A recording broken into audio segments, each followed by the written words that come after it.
r/ask Reddit parent of killers. What's your story? Don't forget to like and subscribe. It really helps the channel. Most of my family is 99% certain that my cousin murdered his best friend when they were about 12. He's always been a very strange kid, prone to fits of violence. He once tried to beat my other cousin with a canoe, or for splashing him, and his dad has done time for child molestation. The two of them were alone by a river. My cousin came back and very calmly told his parents that his friend had drowned. The kid had evidence of blunt force trauma to the head, but my cousin said that he had slipped and fell. The DA and medical experts attested that it was not a wound that would have been caused merely by a slip and fall, but my cousin had a great lawyer and got off. I don't hang around that side of the family anymore, for several reasons. My great aunt was dating this guy and this guy really wanted to have sex with her. It was 1930s Italy in a remote town. Sex before marriage even to a fiancé basically made you an instant town slut. Anyway, he promised to marry her if they did, and she said yes. Well, a few days later she sees him flirting with another woman, so she goes home, grabs her father's gun and kills him in the streets after luring him in. She only got a few years in prison and moved to Toronto a year later. Happily married with 5 kids.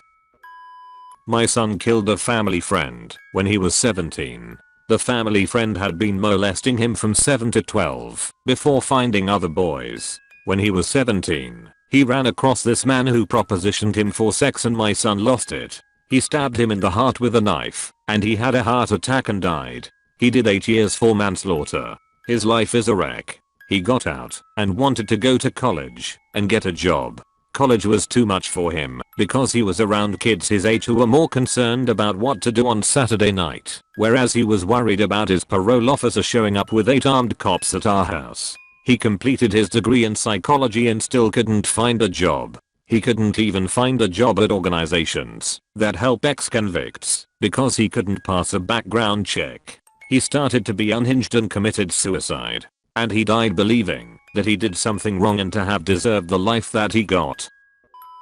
I was 3. My grandparents had full custody of me.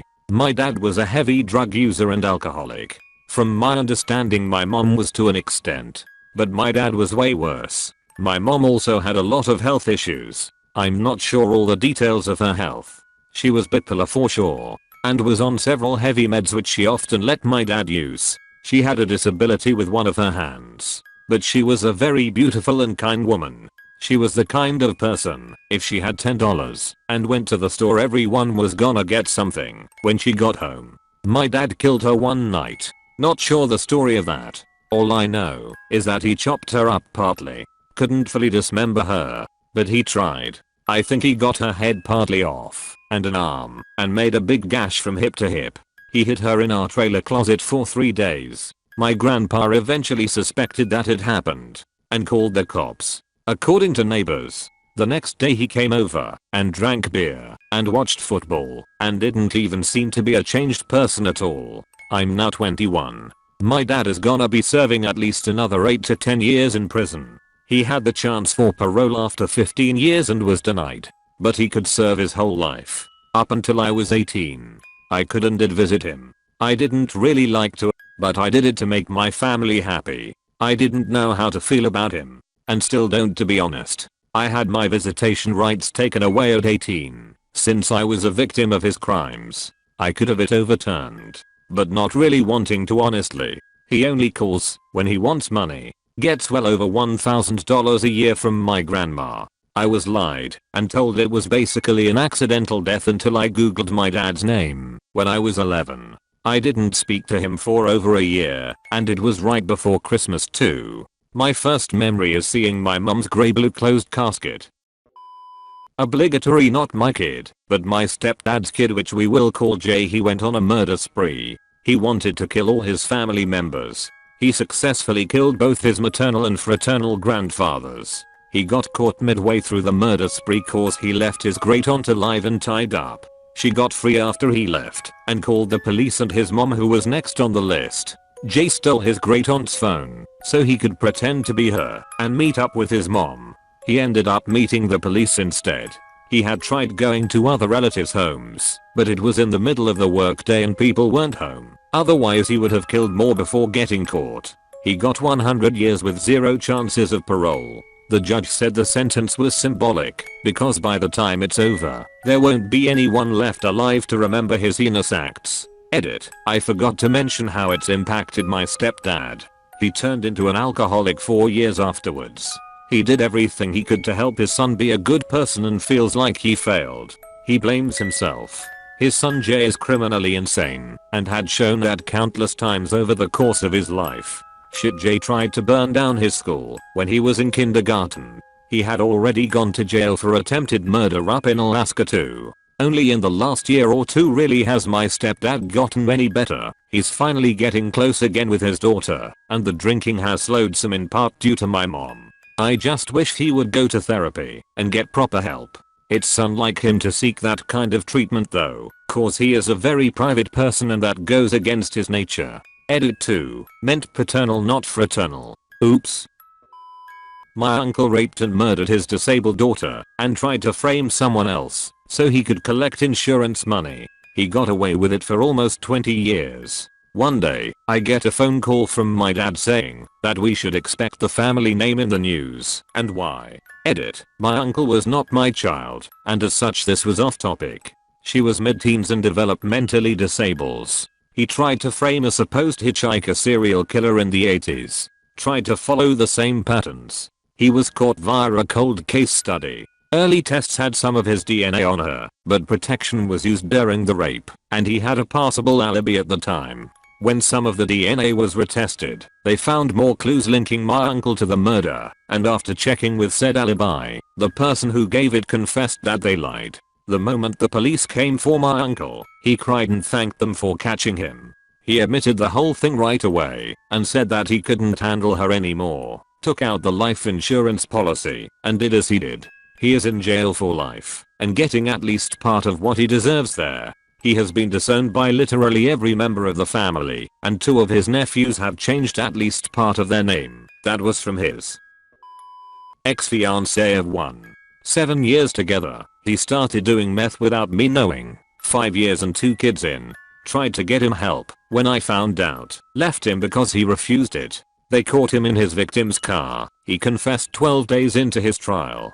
Got life plus 10. Said he wanted to know how it felt to kill someone. I'm raising our 2 kids. They don't know yet. Don't plan on telling them until they're old enough. Kills me that they will have to live with a burden like that. It's massively unfair. They certainly don't deserve it, and neither did the victim or his family. Off the meth, he was the type of person that would help the homeless, generous, outgoing, excessively intelligent and ambitious. How heavy drugs can change people into monsters. When I was 10 or 11, my younger brother and I were visiting our grandparents. Hanging out in the hotel, we were told that our mother had passed and our dad was going to jail. It took a while to realize what happened. I got the full story when I was 15. Dad was sleeping. Mom tried to suffocate him with a pillow. He ended up switching it around onto her, resulting in her death. According to newspaper articles, he hid her body in the woods, and according to the police, they would not have found the body unless my dad told them. He was sentenced to like 15 years in prison. He got out of prison 5 years ago or so, gets caught up in the pharmaceutical drugs, which led to harder things and ends up getting some heroin with fentanyl laced in it, and overdoses. I turned out okay. I have a hard time expressing feelings in my relationship, but my fiance loves me and works with me. Not a parent, but one of my cousins is a killer.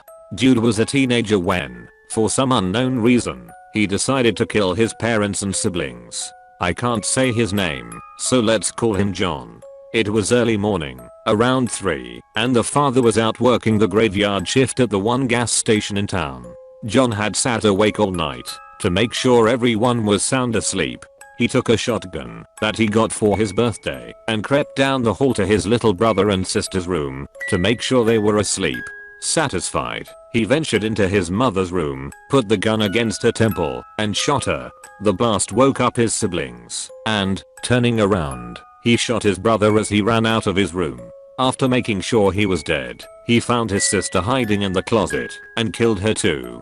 To complete his mad fantasy, John dragged the bodies one by one into the living room and left them in an unceremonious pile. He then called his dad, crying on the phone saying the house had been robbed. His dad left work and drove as fast as he could to get home and see if his family was safe. As he burst through the front door, John shot him almost point blank in the chest, and he died soon after. Around 7:30 that same morning, he called the police to report the murders. According to family legend, the cops found him sitting on the couch, watching cartoons and eating a bowl of cereal, still bloody from moving the bodies. It's been a few years not, and the only reason he's given for doing it was that it just felt like the right thing to do.